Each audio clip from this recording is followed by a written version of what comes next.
This is episode 296. All that shit talking paid off.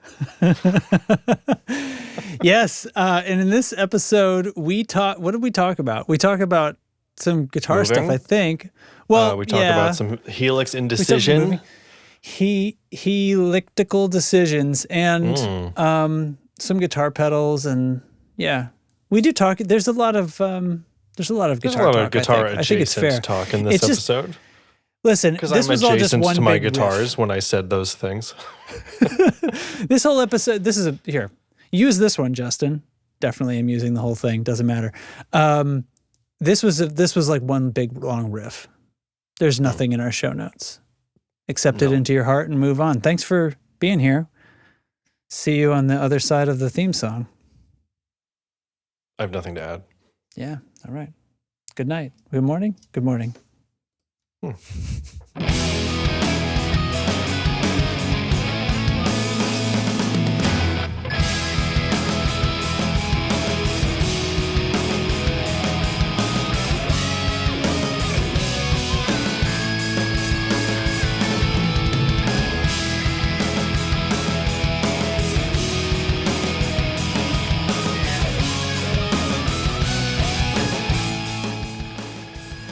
Oh, Justin.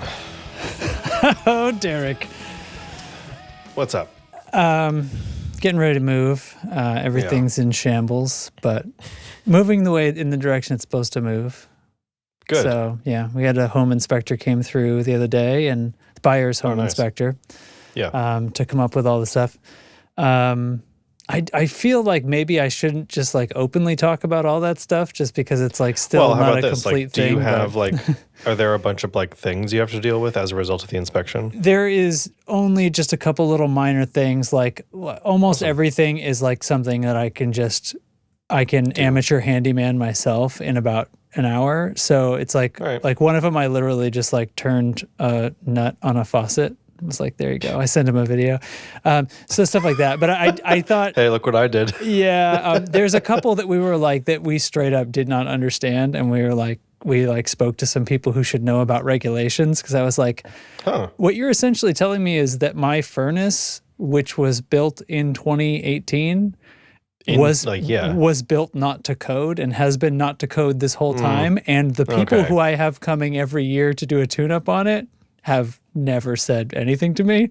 So I think you've misunderstood this regulation. We looked it up and it was like, it looks like you misunderstood this regulation. So now we're going to get a third-party plumber to kind of weigh in and be like, and unfortunately the answer is like, I guess it's that your inspector was kind of a chump. I don't know. Sorry. It's like, it's up to the buyer to handle that. But it's just like, if this guy's like... Oh, man. Oh, sorry. I we got it. It's just that your guy sucks. I feel bad about... Well, because it's like, I can't say that because they're supposed to be like working for the buyer.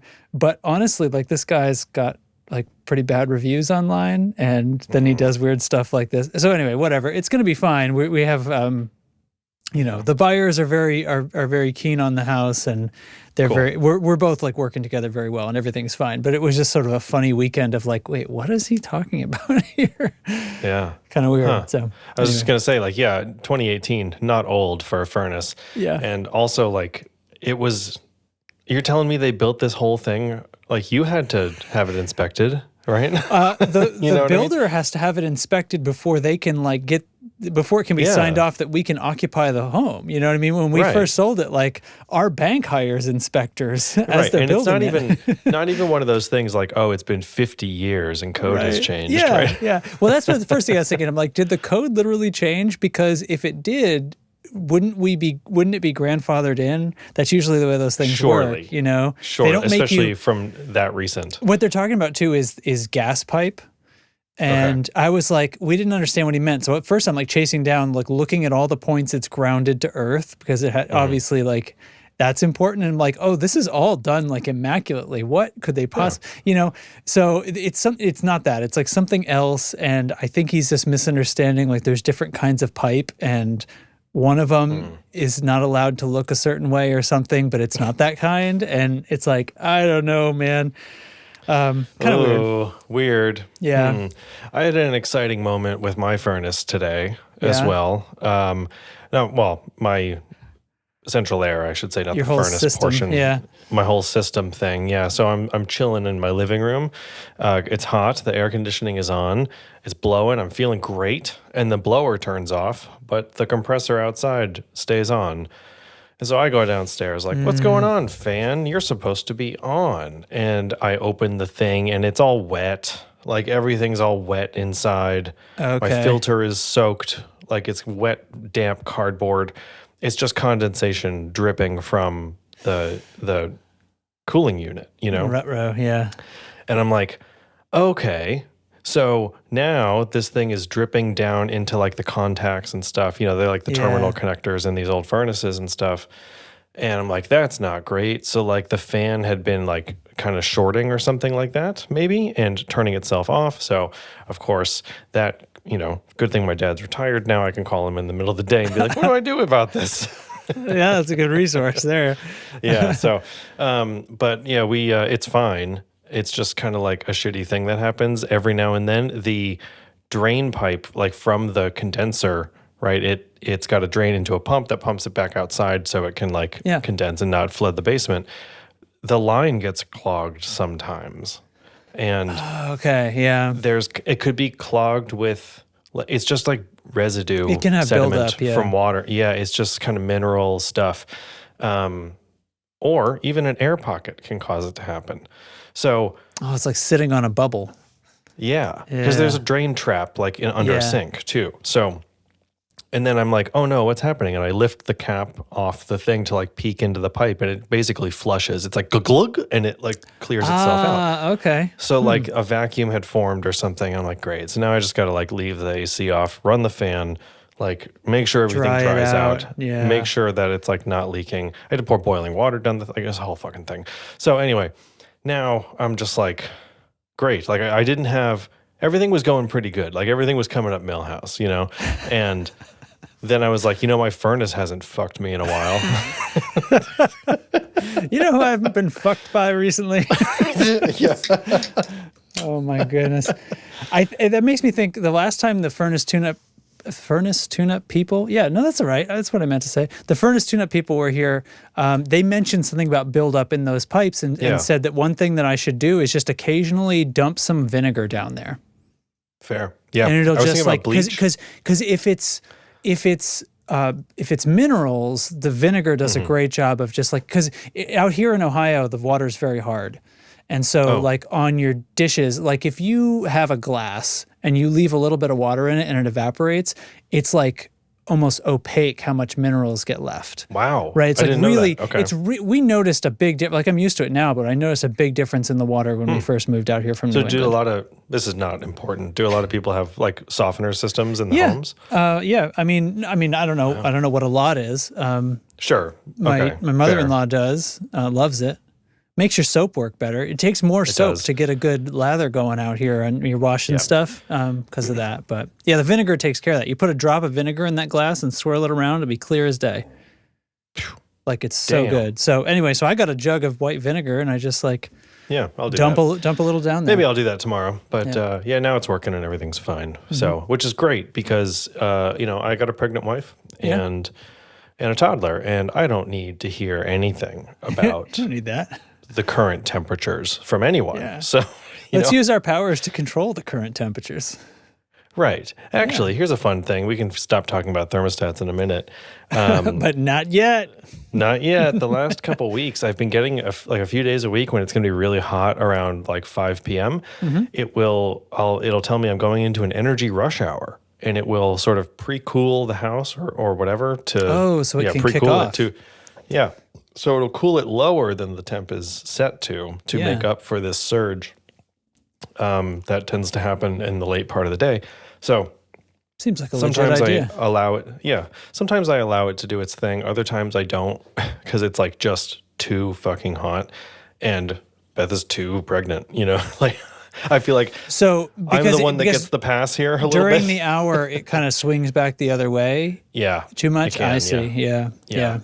So, but that's fair. I mean, that's the thing. Today. A lot of people who are, you're not the only one getting this message, right? So hopefully enough people are doing it and they're just trying to offset people who can't or something, right? And I looked up my solar panel system stuff today. Since getting installed in late 2022, like very late 22, we've produced 18 megawatts. That's like until now. Like that's like the total output of a major nuclear reactor. That's what I'm saying.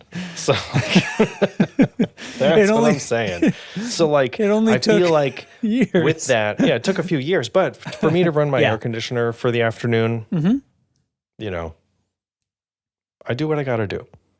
18 megawatts. Get off my back. Yeah. What do you want me to do about it? Yeah. Anyway. Oh, that's so good. How's the tone control, I guess? How's the tone controlling? I'm going to play a stinger, and then we are actually just going to keep talking about nothing.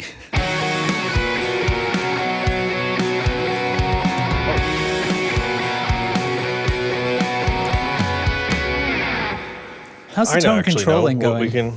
It's going great because I sold my timeline. Remember we were talking about put it on Gear Exchange. And what did you end up doing? A follow-up. Yeah, it was on Gear Exchange for like 5 days or 6 days, like very little time, and it sold just right away. That's less than an eBay listing. Really happy to report that I targeted the shipping price within like 40 cents, and that was very satisfying. Okay, good. Yeah. Yeah. I always get scared about that shipping price stuff, and one of the features that eBay's had for a long time is that you don't have to do that anymore. It just literally will do it for you, kind of thing. Like they had enough infrastructure, I guess, with eBay and PayPal and everything that they were just like, well, we decide, and they give you the label themselves and like all this stuff. Like 30 years of shipping data. Well, I appreciate it though, because like, buyers from all over the country or world, if you choose, can look at it and they see a shipping that's accurate for their region. And so I think that's fine. So anyway, but whatever. So, but yeah, it shipped. And then because it was my first sale, Sweetwater holds your transaction for an extra day or two. Unless the buyer rates you 4 stars or higher, then they release the funds. But I got mine... Like, interesting. I got mine. It's like they're kind of holding the wrong person hostage, but go on. It's all right. I know. Just to, like, make sure you successfully delivered the thing that you sold, I think. But, all that. All right. Yeah. So, yeah, I know. Right. I was like, wait, what? Like, this guy has my timeline and I have no money to show for it. Well, like it's in the escrow, but they're just delaying. But it was still just sort of like, okay, like don't fuck this up, guys. You're like nudging the guy, like, hey, that was a pretty good transaction, right? Yeah. Well, I sent him a tone control pack as well. I sent him a pick, a koozie, and a sticker, and I wrote on the sticker, "Hey man, thanks. Check out my guitar podcast sometime." Yeah. So I thought that was going to reward some stars, and no, I had to fucking wait. But he got the stars to you. Oh, or the time like caught up with it. I don't know which is which. I haven't checked my ratings yet. Dear but the guy point is, who bought like, I got Derek's timeline. The fuck, man? No. You seem all right. How about those stars? Note, if you've already rated the stars, thanks. We talked for a minute. Yeah. On messages, and I sent him a message like, "Hey, thanks. I'll get this out to you tomorrow or whatever." And he was like, "Great." Replied when I had it in the mail, like, "Hey, dropped this off yesterday. Should be to you soon." Great. And then he goes, "Got any advice?" Like for the, I'm excited to have it. For the timeline. Like, got any advice? RTFM. So it basically said, like, you should get the manual. Like, it's online. Yeah. You should get it because that's really where a lot of this stuff works. Is like the like menu systems and stuff. You got to learn how to do that. Yeah. But a little bit of like read the manual. There's obviously tons of surface level control on the timeline, but all the other stuff like subdivisions and sync and other like high pass and low pass filters and stuff is all like ducked away in the menus. But sold it. Yeah. Got my gift card. Good. That's so, Strymon, I've not owned a Strymon, but not too long ago, actually, patron of the show, who is in the notes as Riesenwolf. But he came by, he had, I want to say this fairly. I think he had like done something and accidentally like saved over a patch in his, I think it's a blue Blue Sky? Is Blue Sky the littler one? Blue? It's blue. Blue Sky is the smaller versus one. Big Sky. And Big Sky's like really big, right? So yeah, it was Big Sky is the size of the timeline, like the 3-foot switch. I'm pretty sure it's a Blue Sky then. It's like the little one. But he had some patch he really liked, and he was like, I think it's something like this, but I think I screwed up. So, and it was definitely like, it was like not quite a default patch either. So we could find sort of a starting point and something. So, but anyway, but basically I had the opportunity to like, okay, we're going to read the manual here and we're going to work this out, right? And there's a lot going on. They got a lot going on. But, and it took me a little while to figure out how they're kind of organizing their whole shit. But I feel like after getting my head around how to do all the things and even down to like, and how to name the preset we just did and how to put it in the same bank and like, okay, and here's your bank up, bank down. If you ever get on the wrong bank, here's what you're going to hit, this sort of stuff. So wait, if it had banks and a screen, that's the Big Sky. Well, it's just a little screen, though. Yeah, it's just a little LCD, like a 7-segment display. Yeah, that's the Big Sky. Yeah, with like 9 letters or something. Oh, okay. Yeah. Big Sky, The then. Blue Sky is even smaller. Oh, and it doesn't have a screen. Okay, this thing had it's just a regular reverb. I think it was like 3 switches across. Yep, that's the Big Sky. Oh, okay. Well, it's not that big then. I don't know what they're talking about. No. Yeah. I mean, it's bigger. Yeah. But yeah, that's the same size the timeline and the Mobius are. Yeah. But you know what I mean? You kind of learn the vernacular of Strymon. So I feel like I could totally now I could step into any of their pedals and it would take me like 10 minutes to be able to save my own, like adjust and save my own stuff. Cause really like everything's like, and then you keep hitting this a bunch of times and you can expose all the parameters, that aren't automatically on a knob. And it's cool. And we were able to recreate a couple of things for him and like save him. Okay, you've got 2 buttons now. You've got nasty and really nasty. Nice. It's reverb for bass. Yeah. With typically a lot of distortion. So it's like nasty huge. And really nasty. Yeah. No, that kicks ass. What was I just gonna say? Shoot. I don't remember. About them being big or not? No. Where could that idea have gone? Oh well. Maybe it'll. You know what it is? I saw Eric show up in the audience, and it completely just launched me out into orbit. You know what it was? Messed me up. So, but anyway, I've got a couple other things. Now. I got a couple other things up on Gear Exchange, and if you want them, go get them. Link in the show notes to Derek's Gear Exchange store. Sure. Yeah, we can do that. Yeah. Yeah, why not? It's so. I probably should have gear exchanged some things since I'm moving, but I'm basically planning on just picking this up and then putting it back down in exactly the same spot, except in a different house. Yeah. So I'm selling a reverb pedal. I'm selling the Ghost Ridge. Actually, it's just right here. Hold it up.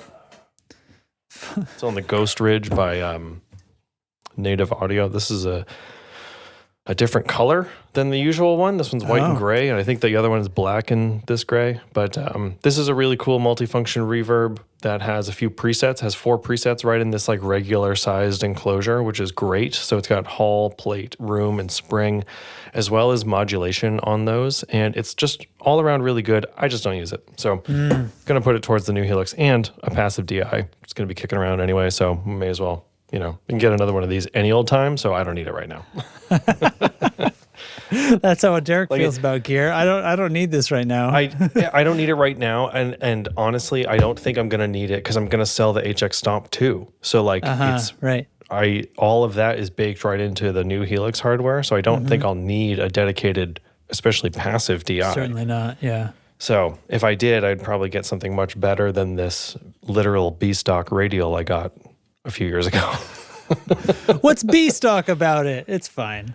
It's cosmetic the pad, for sure. That stupid rubber pad on the bottom was like not sticky, and I would Velcroed it anyway. So whatever. Yeah. Oh, there you go. Yeah. I got nothing wrong with the passive DI though. Active can be cool, but I think it's fine. There's a lot of shade. Yeah, when the there. time comes. So I was thinking when's the bubble for Helix Floor? When is the time to sell that before the new one comes out, which is later this year? But they're still selling them. When is? they're still selling them. So I'm like, I'm talking to Matt at practice about it. He's got a Helix where, he's going to sell probably too, and like figuring all that out. And he's like, I think it already happened. I think it already passed. And I'm like, no way. You need so to I go beat the Reverb. announcement or something? Yeah. So I go to Reverb, and you can buy a Helix floor now, the big boy current Helix, for like around $800. That's which like, just is that like half off almost? Wallops my brain. Like, yeah, it's like half price basically. So it's like, hang on to it. Yeah. Yeah. So like now, right. I mean, I still don't need it, so I'll be selling it to get the money towards it. But I'm like, fuck, this bubble already burst. It seems like, because I bought it for around $1,000 used. Mm-hmm. Well, you wouldn't be. I mean, so then I'm not losing like tons, but I've played it for a few years. Assuming you got the sale, then yeah, you've paid a couple of $100 to use it for a few years. Totally, that's a great deal. So that's yeah. right. And but the catch is, I need it still for a little while. Yeah. So I can't do it now. List it until I'm definitely done with gigs for a little while, which is coming up. But so that's the thing, is when everybody who hasn't already listed their Helix floor suddenly gets their stadium, the market does then flood, and then it drops even more. I don't know, because Helix floor, our current HX products are still going to be sold by Line 6. Like, they're still on the market as like these other products. So I'll probably just try to sell it locally. Of course, I'll sell the backpack too. So that's kind of a different thing. I would like to kind of bundle it up for somebody locally and hopefully get a few more bucks, but we'll see. It's not like the end of the world, but it is a large part of the bill, of the next one. So anyway, I'm looking forward to it. I've just been kind of like getting hyped again about this realm of gear, because I'd kind of not ignored it, but been thinking of it very differently for the last few months. So it's cool. Right. It's fun. I like being excited about gear. It just doesn't come as much as easily as it used to, I think. Yeah. Okay. That's fine. Mm-hmm. Eric's asking, how will you travel from place to place? I don't know what that means, so I refuse to answer it. What's the line from Arrested Development? When she's like, I don't understand the question and I will not acknowledge it. Or something. I'm going to buy the new backpack. Oh, get rid of the backpack. Well, because the new one is a different size. The new one's considerably smaller, so I'm going to get the new case for it and stuff. You'd have to, if you kept the backpack, you'd have to get some like custom closed cell foam to fill out your backpack. Otherwise, it would ride weird. Have you ever tried to hike or walk anywhere significantly with a backpack that's sloshing around? No, you need those contents secured. Can I give your brother a shout out right now? Tyler, what's up? Walk. Check this out. I think about this all the time. A million years ago, I think we were in college, your brother said something like, trying to shake your guitar pick out of the inside of an acoustic guitar is the music equivalent of running downhill with a backpack on. And and I don't know if you remember saying that, Ty, but I do. I think about it all the fucking time. What an image. Yes. Because I know exactly what that's like. Yeah, it's like not that hard, but it's awkward as fuck every time. Running downhill with a backpack on. Yeah, sucks. Anyway. My goodness. So now I'm having this other thing. Yeah. Still kind of deciding between which of the two Helix stadiums to get. Was leaning towards the non-expression model, right? For the size, for the savings in money. Mm-hmm. I have an expression pedal I could patch in, no problem. I was thinking, oh, great, like I could put it on a board, use it like I use the HX Stomp currently with other outboard effects. I could, like, it just feels a little more open because of the size being so much more reduced. Cut to chatting with Eric about this, and he's like, yeah, but then you need to run 2 power supplies.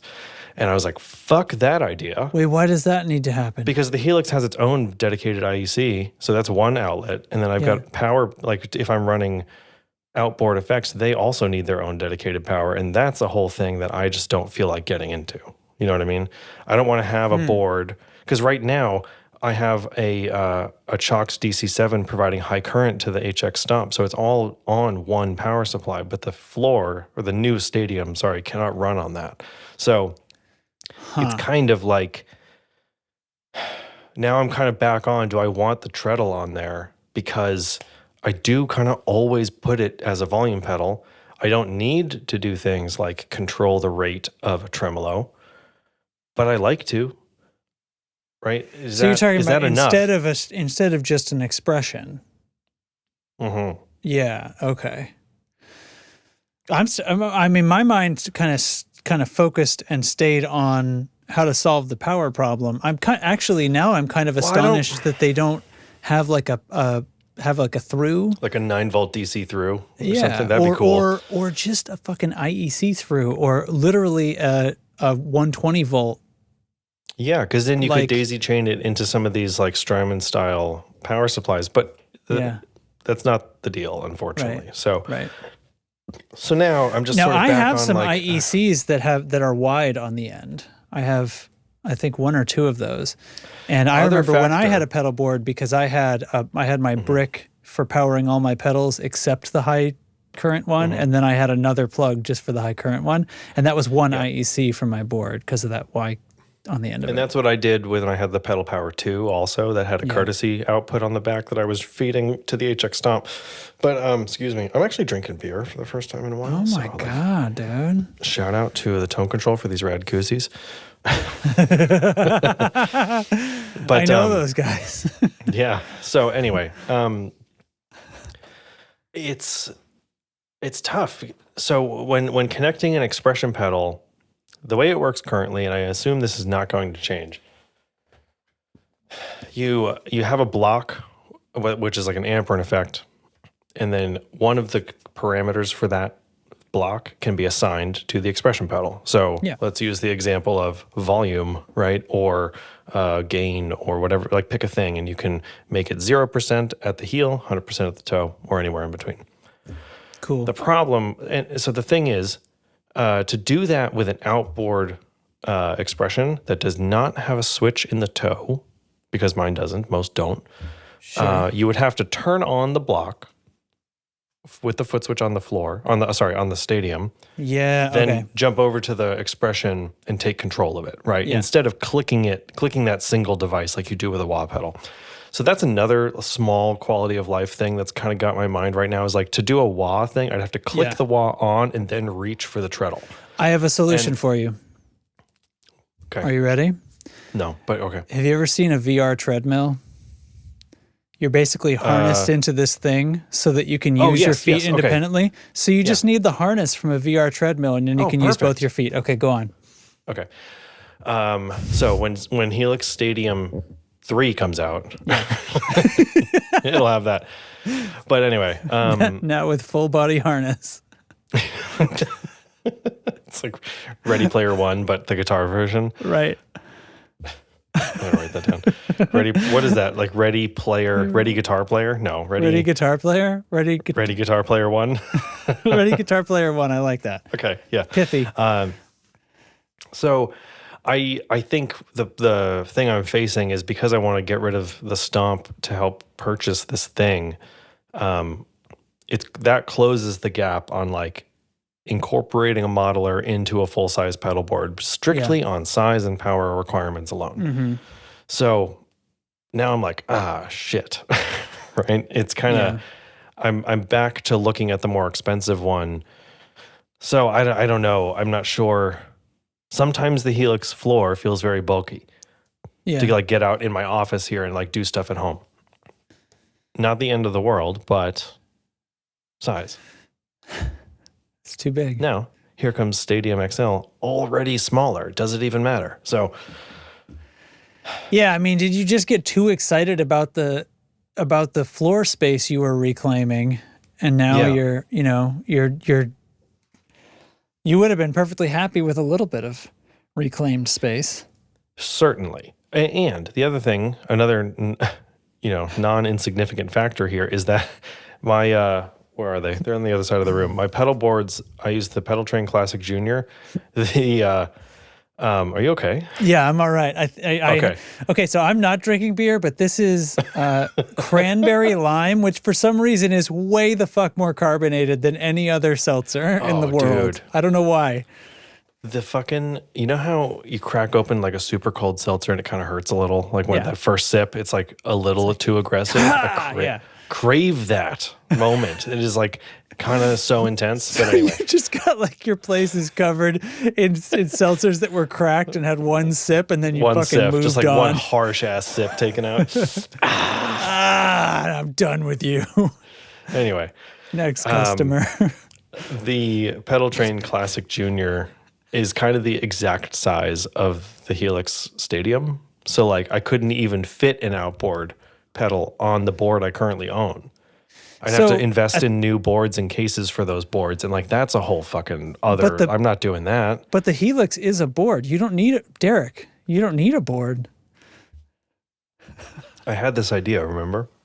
When I had a Big Muff. Was a board? No, when I had a Big Muff, a big box Big Muff, I was going to like make it a board and put a bunch of other pedals on the top of the Big Muff. Oh yeah, the little mini pedals and stuff. Yeah. Still want to do that. Yeah. Anyway, thanks for coming to my TED Talk about Derek can't decide on anything and is really having a good first world guitarist problem about this, a big air quotes problem on this. I bet you end up getting the big one. You think? I mean, I think it sounds like there's a lot of functionality reasons why it would end up being better for what you would want to use it for. So, yeah. You know? Yeah.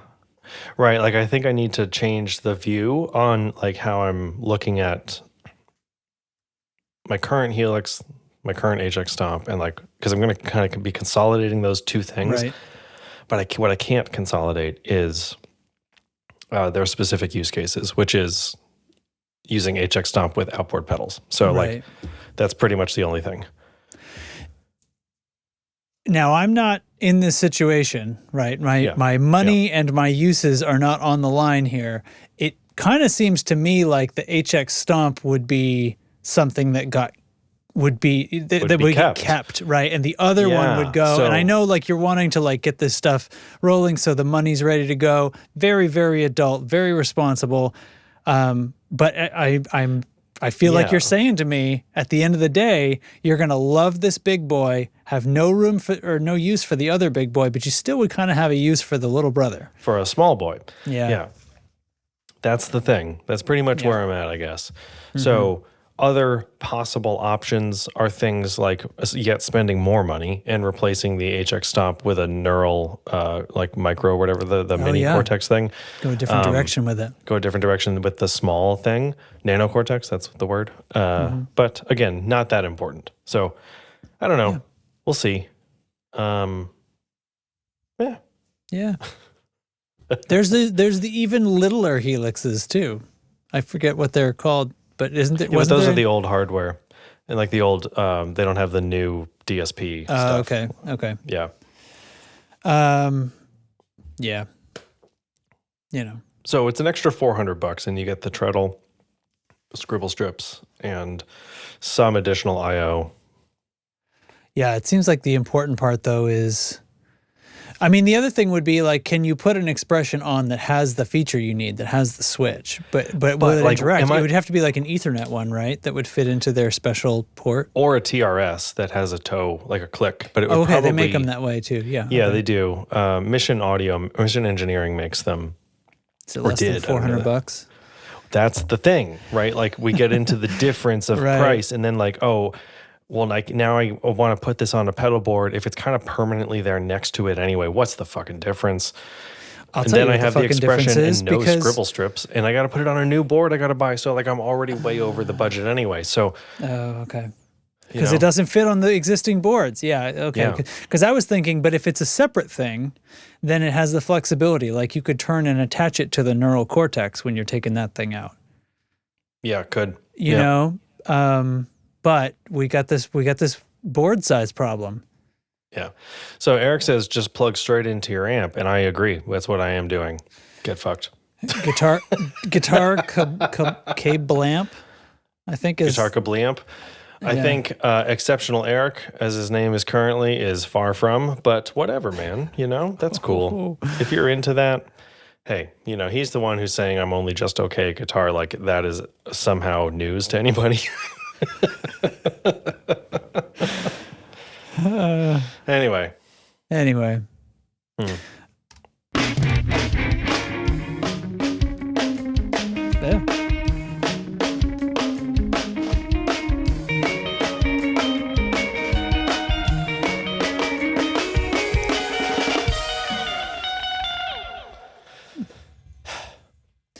So I got nothing else. I met this guy today he has a home studio and a, like, no shit, hundreds of gallons fish tank in his house broke one day.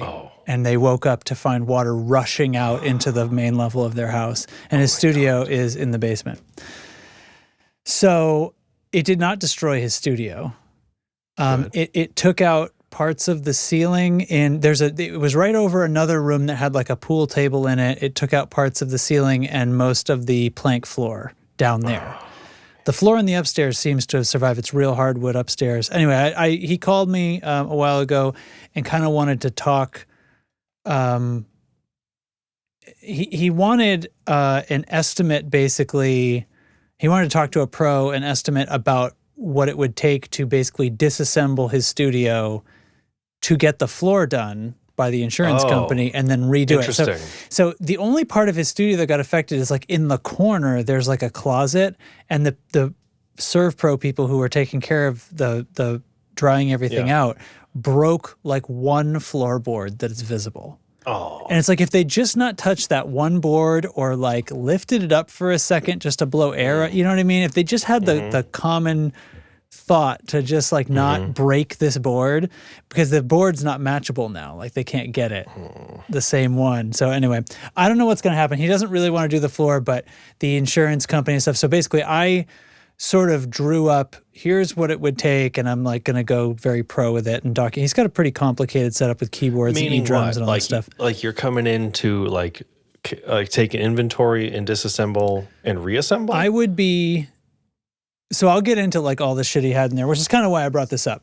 There's a shitload of fucking pedals and pedal boards in this thing. Like I've never... Ask him what he puts a helix on. I pretty much never... He didn't have a helix. He had one of those Line 6 bass things that it's like 6 knobs and it's like got all the stuff. It's just a quick little like bass amp monitor deal. And I was like, that's pretty cool. Anyway... no, it was like I would end up photographing and probably documenting a lot of gear and labeling cables and then carefully taking, you know what I mean? It's a lot of work. I mean, I basically quoted, he said, I bet this will take somebody 20 hours to do. And I was like, once I saw it, I was like, yeah, you're probably right. And I think I drew up something similar to that. So anyway, just providing him an estimate. I don't think he's actually wanting to do the floor in there, but he needed to provide something to the insurance company because they were going to give him like basically nothing. I see. Okay. And so it's like, no, that's not how this works. Like you're totally misunderstanding. But anyway. Okay. So I'm there. We're just meeting, and then while we're there, just kind of consulting, just shooting the shit about hey, what do you think about this? Am I doing this right? I couldn't answer much of his questions about MIDI. He does a lot of MIDI stuff that I was like, bro, it sounds like you're on the right track, but I'm not the guy. Okay. Yeah, just a couple of like wiring differences, but he's got a great setup. But he had, I don't know, 20 guitars in this room, and like the walls are covered. Cool guitars. One of those Yamaha guitars I noticed. Revstar. The Revstar in kind of a sunbursty look, which is cool. Cool. It blended in with the other guitars almost. It didn't stand out as much as being a different kind of guitar. That guitar, the Revstar, just has this like kind of instant classic look. It's a very familiar silhouette, but also different. There's so many guitars that try to have a familiar silhouette, but you're like, it's like a this, but kind of off, and you kind of squint at it a little bit. And this one, you're just like, nope, there's nothing off about it. It's just its own thing, but it's not weird, and it's it's it's a fantastic design. What a strike of the hammer that guitar was.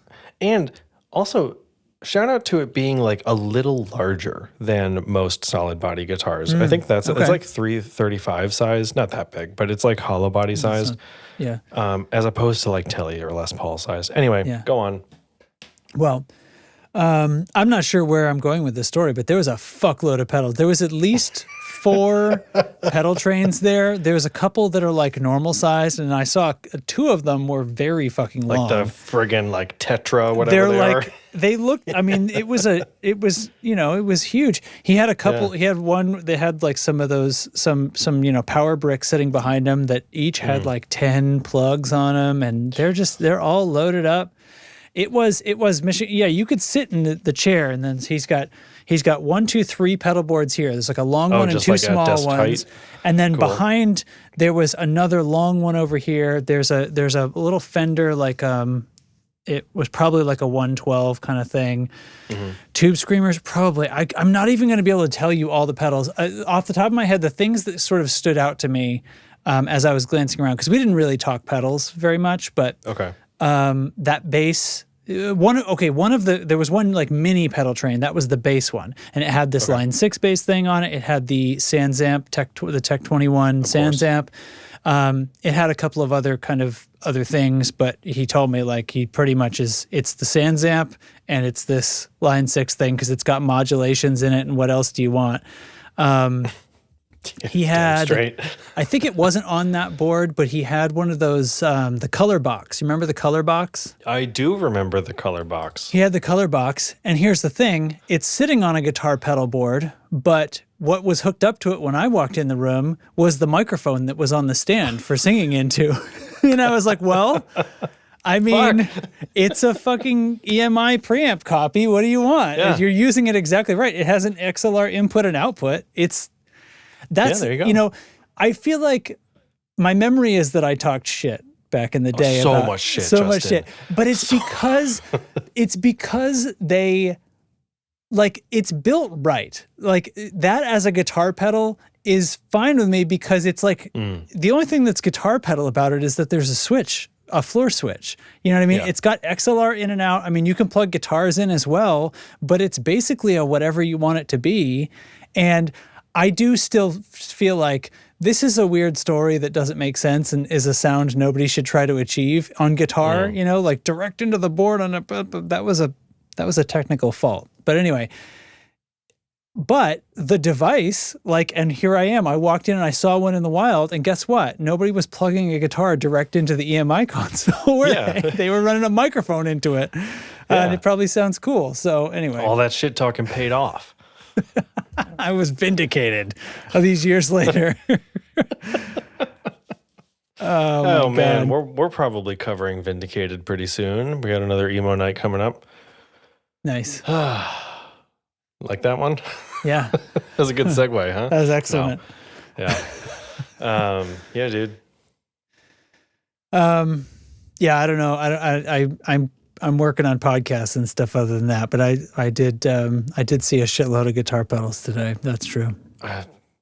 What a good day. What a day it was. What a good day. See a shitload of guitar pedals, shitload of guitars. Hell yeah. Eric had a sandwich. Me too. Same, bro. Turkey. I had chicken salad. Poultry bros. Birds. Anyway, what are you doing? What am I doing? Just with the whole getting ready to move thing. Yeah. I'm teaching. I've got What? Today's Jack's birthday. Oh fuck, yeah, we were trading pictures earlier. Not trading so much as admiring. That's right. Yeah. I saw his Hot Wheels. He turned 3 today. Yeah. Yeah. He was pretty fucking pumped about that too by the look of things. He's always pumped about it was a good party. Yeah. He's always pumped about that stuff. But anyway. There was a video and I got to pardon me, ahead, but Derek sent me a video of the party and all these little, 3-year-olds. Toddlers, yeah. They've got the party, the little snake tongue things. Yeah. What do you call those? Buzzers? Buzzer? I don't know. No. But they spool out. Anyway, the kids are always doing the right thing with those. but these kids are humming into them, like, because they go bzzz when you blow. But then there's this background noise in the video of all the kids going, because they're trying to make the noise without blowing. Yep. And I'm like, to this day, Aria's almost 10. Man. To this day, if she tries to whistle and she doesn't really know how to whistle yet, so she goes, hoo, hoo, and she starts singing through her lips every time. And I'm just like, I'm not going to tell you to stop doing that. No, never. Oh, man. So I'm like, one of my favorite things to do now is to like just wildly zoom my videos in and out, kind of old home movie style. Dad. So I'm really going for that every now and then with kids stuff. So everybody's been handed these little like the horn like blower thing, and they're all trying to figure it out. And our youngest niece is like far too young for this, but she really wants to participate. And so I look over and like her mom's holding her up and her dad's holding the blower in her mouth. And then she's like, again, kind of not really getting it. Yeah. She's like breathing in, she's going, right? She's saying words. So then mom reaches over and plugs her nose.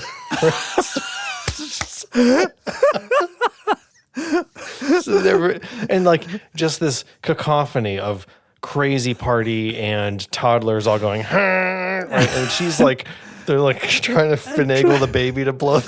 No, we must force the air through the device. It was crazy. Oh my God. It was so funny. Anyway, yeah. Jesus. Yep. So the kid's 3. It's weird.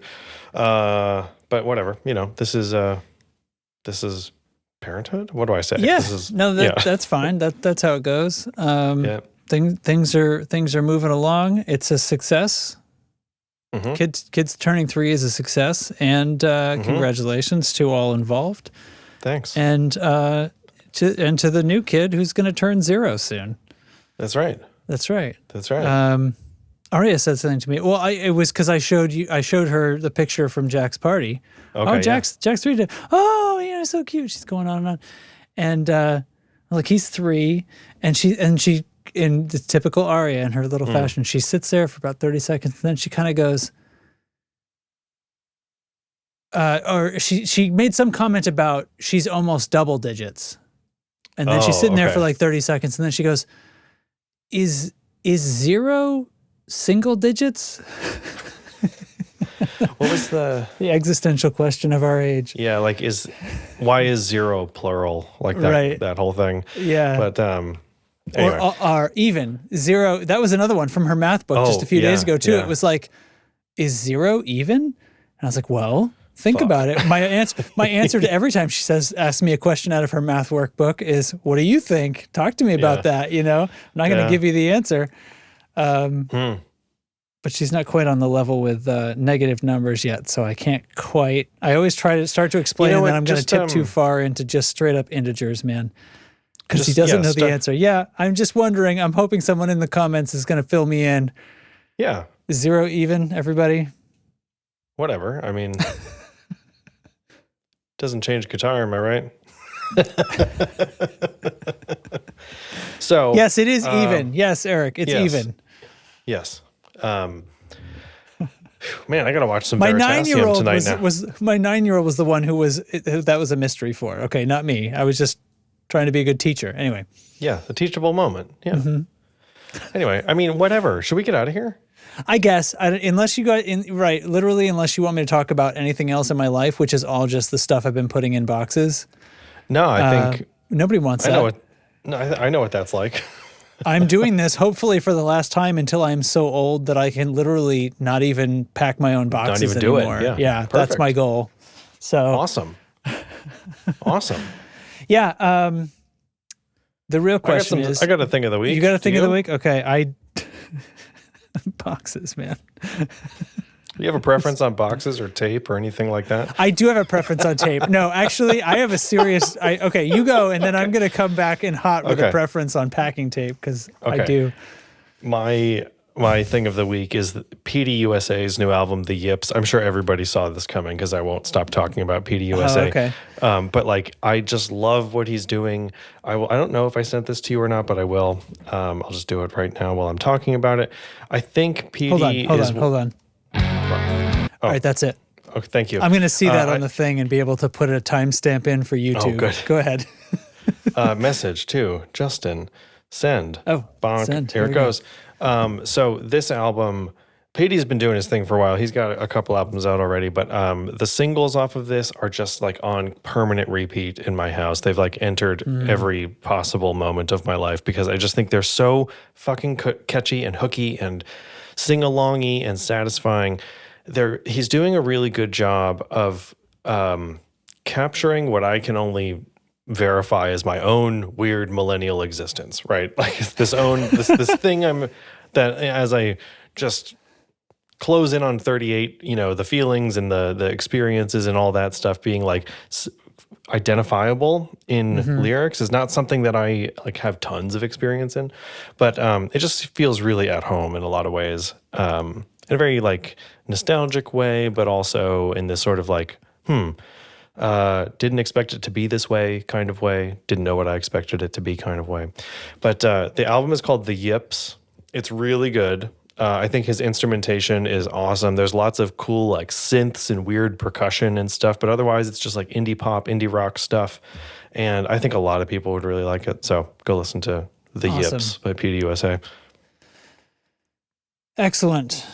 Excellent call. Thank you. Oh, one more thing. The other thing I've been saying to people about it is it feels like a really evolved, like I hate this town kind of feel, right? Like that classic sort of like skater punk sound of like, I'm going to get out of this town. Like, you know what I mean? Yeah. The angry teen stuff. It's like it's like that idea got really mature and it's still just like the angst and the drive of that, like, I need to break out of this, but like there's external factors and it just feels like the same kind of, it's coming from the same place, but it's got more going on, more under the surface.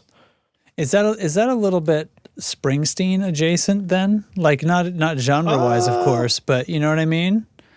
I always felt like that was Springsteen had this, it was a different genre and more an older version of the like, it's almost one of the original, we got to get out of this town kind of stuff. You know what I mean? I agree with that. Yeah.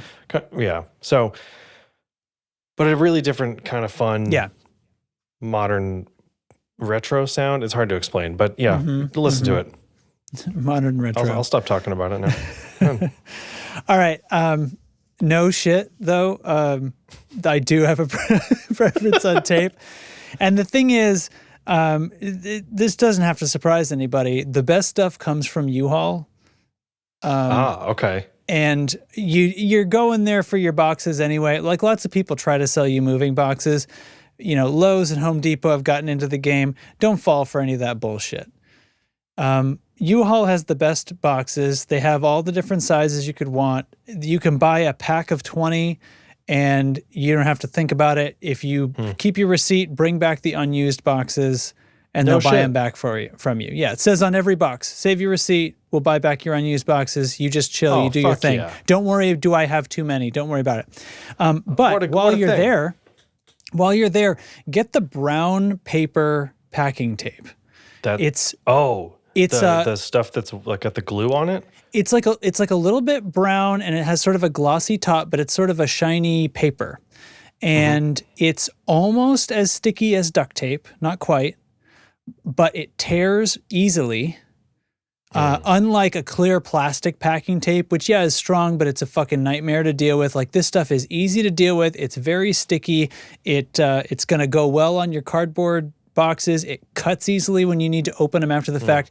They also have, tape dispensers, which are going to be the same anywhere. But I have for many years now had like a good tape dispenser where it has a tension roll. So as the roll of tape starts to get used up, you can increase the tension so it doesn't spin.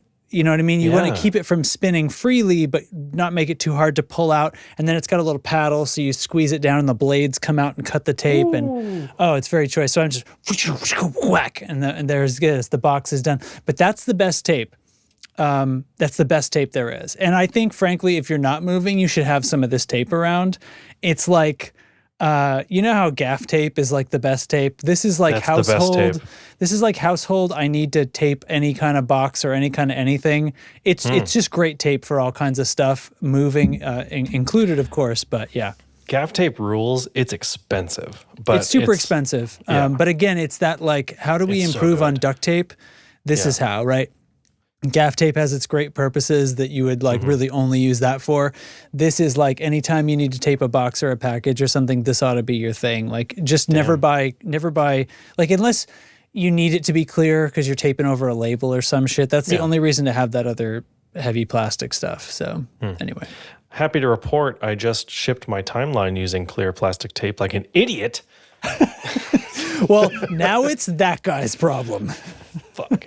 But also, I'm also literally happy to report that I shipped it in the original box. Yeah, dude. And since Eric hasn't gone home for the night yet, nobody cares. I kept a bunch of my like small appliances boxes. So slow cooker, pressure cooker, toaster oven, all of this stuff. I have all my original boxes for down in the basement. All that shit just got packed into its original thing with the closed cell foam all in it. And it's going to be riding happy over to our new house. Eric. So there. For the audience at home, if anyone hasn't been a listener for 17 years, Eric has a real chip on his shoulder about people who save pedal boxes, and that is why we were giving him shit. For some reason, he throws away boxes of things, and he thinks everyone should. And I don't, like, honestly. He says your shit. Whoa, it's indefensible. It's pretty aggressive behavior there, Eric. But seriously, dude, thank you for your support of the podcast. Which reminds real quick, look up how much Eric has donated. Thank you all lifetime. for listening to the podcast, especially Eric, who has been a very long time supporter of the show on Patreon. You can find the link to our Patreon, patreon.com/atone control. Eric found it many years ago. It's been seriously, we have fun. Great guy. Anyway, this is the anyway, we're out, right? Good. Yeah, we're done. We're done. Thanks to all the supporters, especially Eric, for supporting the show. You can find links to our Discord in the show notes, Patreon's there, and a newsletter. And the other Patreon supporters are Mediocre Mike, Rabbi Bob, Warlie Chats. I actually get that one. Carson Ricketts, Matthew Fenselau, Riesenwolf, B-Gow 69420, Average Andrew D2, Sean Wright of Lollygagger Effects, and of course, once again, most importantly, Exceptional Eric. There you have it, folks. That's it. See you in the next one. And I don't know, keep playing guitar. I love that. Fade me out, Justin.